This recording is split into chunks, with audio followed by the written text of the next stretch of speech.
হ্যাঁ, ওরা এখন বাংলাদেশের নাগরিক এইখানে যে হয়েছে ভোটার সেটা লিস্টে বলতে নাম পারি না। রয়েছে, আপনারা নামটা কাটাননি? না, বারবার অ্যাপ্লাই করার পরেও নামটা কাটেনি।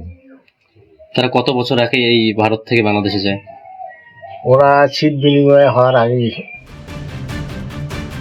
ভুতুরে ভোটার ইস্যুতে তোলপাড় রাজ্য, আর এর মধ্যেই ভোটার তালিকায় বাংলাদেশের নাম।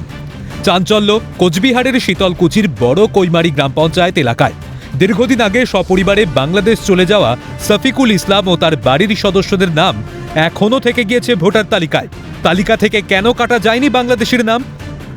আমার তো চাচা বাংলাদেশে আছে এবং উনি এখানে কলেজে পড়াশোনা করেছিলেন।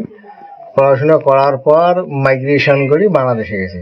বাংলাদেশে যাওয়ার পর ওখানে চাকরি হয়েছে। চাকরি হওয়ার পর কিছুদিন পর ওনার বাবা মা দুই ভাইকে নিয়ে চলে গেছে।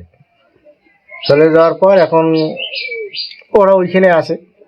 হ্যাঁ, ওরা এখন বাংলাদেশের নাগরিক এইখানে হয়েছে যে কিনা ভোটার সেটা লিস্টে বলতে নাম পারি না। রয়েছে, আপনারা নামটা কাটাননি?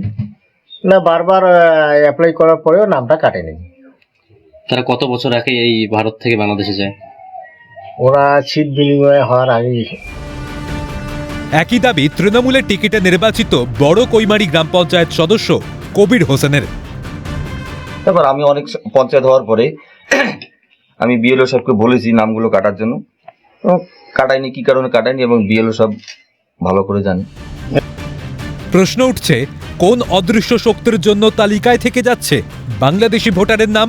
তালিকা থেকে নাম বাদের আবেদন বারবার কেন বিফলে যাচ্ছে? তালিকায় এরকম আরো কত নাম ঢুকে? তীব্র আক্রমণ শানিয়েছে বিজেপি।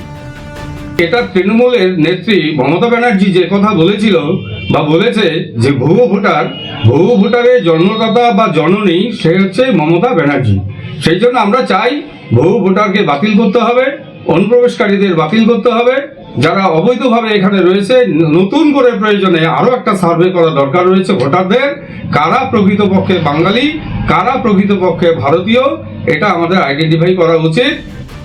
সব মিলিয়ে ভুয়ো ভোটার ইস্যু ক্রমশ গুরুত্বপূর্ণ ইস্যু হয়ে উঠছে রাজ্য রাজনীতিতে। শশীকেশ রায়ের রিপোর্ট, ক্যালকাটা নিউজ।